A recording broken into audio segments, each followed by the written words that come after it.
साथियों नमस्कार। ओम श्री वासुदेवाय नमः। और आज श्रीमद् भागवत कथा का विधिवत जो है बहुत ही मार्मिक ढंग से आचार्य पंडित संजय त्रिपाठी जी के द्वारा संपन्न हुआ और हम कुछ बात कर रहे हैं प्रयाग न्यूज़ के माध्यम से। सर, सबसे पहले तो आपको बहुत बहुत आपका साधुवाद। आपने ज्ञान यज्ञ को बहुत मार्मिक ढंग से प्रस्तुत किया और जो दर्शक जो श्रोतागण चाहते हैं उस रूप में आपने उनको समझाया। आज तकनीकी विज्ञान का युग है और सत्य सनातन धर्म को विज्ञान और तकनीकी के साथ भी ले जाना बहुत ज़रूरी है। मैं सर आपसे सबसे पहले तो यही कहूँगा कि आज समाज में जो अशांति है देश और दुनिया में, और ख़ासकर अपनी हम देवभूमि की बात करें, उत्तराखंड को देवभूमि कहा गया है। 4 धाम यहाँ पर हैं, गंगा का मायका है, शिव का ससुराल है। लेकिन उत्तराखंड के अंदर जो बहुत अधिक यहाँ पर हम धार्मिक कार्यक्रम हो रहे हैं, भागवत प्रतिदिन हो रहे हैं यहाँ पर, लेकिन मानव के अंदर परिवर्तन नहीं हो रहा है। जो आहार हमारा है, विचार है, क्योंकि आहार की शुद्धि नहीं है तो फिर आप तो ज्ञानी हैं, आहार शुद्धि सर्वोपरि है। कैसे होगा सर इसमें? क्या कहेंगे इस पर आप? आहार शुद्ध होगा, विचार शुद्ध होगा, विचार शुद्ध होगा, कर्म शुद्ध होगा, कर्म शुद्ध होगा, संसार शुद्ध होगा।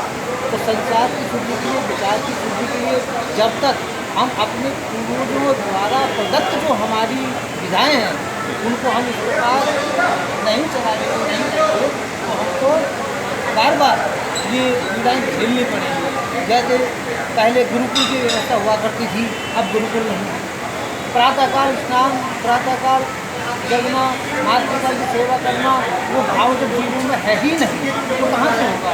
विद्यालय में इतनी पूर्ति हम लोग पढ़ देते हैं, संस्कृत को छोड़कर से आंग्ल मत से, आंग्ल विद्याओं के कारण से डैडी मम्मी जो हमारे मातृ देव भव जो संस्कार था हमारा, वो नष्ट करता है, नष्ट होता है। जब तक हम प्रातःकाल की व्यवस्था में सुबह उठना, स्नान करना, माता पिता गुरु का सम्मान करना, ये भाव नहीं रखेंगे तब तक हमें सिद्धि प्राप्ति नहीं होगी। सर, उत्तराखंड की हम बात करें देवभूमि की, तो उत्तराखंड देवभूमि है और लेकिन यहाँ पे जो मानव समाज है वो परिस्थितियाँ कुछ भी रही हों, लेकिन भोजन आहार काफ़ी विकृत है। देखिए, वो परिस्थिति को प्रतिभूत तो पहले हमारे जैसे भौगोलिक दृष्टिकोण है, भौगोलिक दृष्टिकोण के जो वहाँ पर व्यवस्था है जीवन यापन करने के लिए जो हमें अभक्ष आदि पहले हम भक्षण किया करते थे, आज परिस्थितियाँ बदल गई हैं।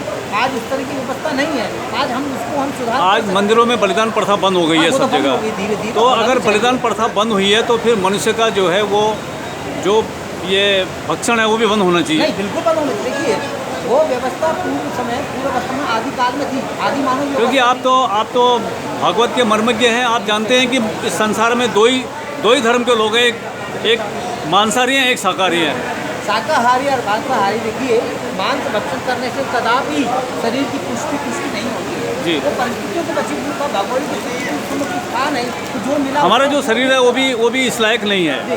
तो अब जो हमारा जो बॉडी का इंफ्रास्ट्रक्चर है, आते हैं हमारी नहीं। देखिए, मनुष्य का जो मनुष्य शरीर है जो अन्न आदि भक्षण करने के लिए है, उसके दांतों की बनावट अलग होती है। उसके कैनाइन टीथ होते हैं। मांस भक्षण करने वालों की बनावट अलग होती है। तो सर, ये मैं आपके माध्यम से चाहता हूँ कि आपका जो भागवत का मर्मज्ञ है, ज्ञान है, कैसे इससे यहाँ किस तरह से सुधार होगा? धीरे धीरे सुधार इस प्रकार होगा कि बड़ी कटु सत्ताई है, कटु सत्य है कि भागवत का जो तत्व है, भागवत का जो मर्म है, उसका तो ज्ञान कृतियों का है नहीं, तो रखता है नहीं। पर भागवत से अर्थ प्राप्ति कैसे हो, भागवत से कैसे अपना उदर पूर्ति हो जाए। सर, दूसरी चीज़ मैं फिर आपके सामने रखना चाहता हूँ, क्योंकि आप लोगों के माध्यम से समाज में सुधार हो सकता है, सामाजिक बुराइयाँ दूर हो सकती हैं। दूसरा, यहाँ पे नशे का बहुत प्रकोप है उत्तराखंड के अंदर। अभी हमारी सरकार भी जो है सिर्फ सरकार क्या करेगी? नशा बेच करके, शराब बेच करके यहाँ पे, जब तक माता पिता भाई बांधव हमारे अपने दायित्व, अधिकार और कर्तव्य को निर्वहन नहीं करेंगे तब तक ये व्यवस्था होगी। जब तक आप धर्म के हिसाब से हमारी प्रथा को नहीं समझाओगे, हमारी जो पढ़ाई लिखाई शिक्षा है वो पद्धति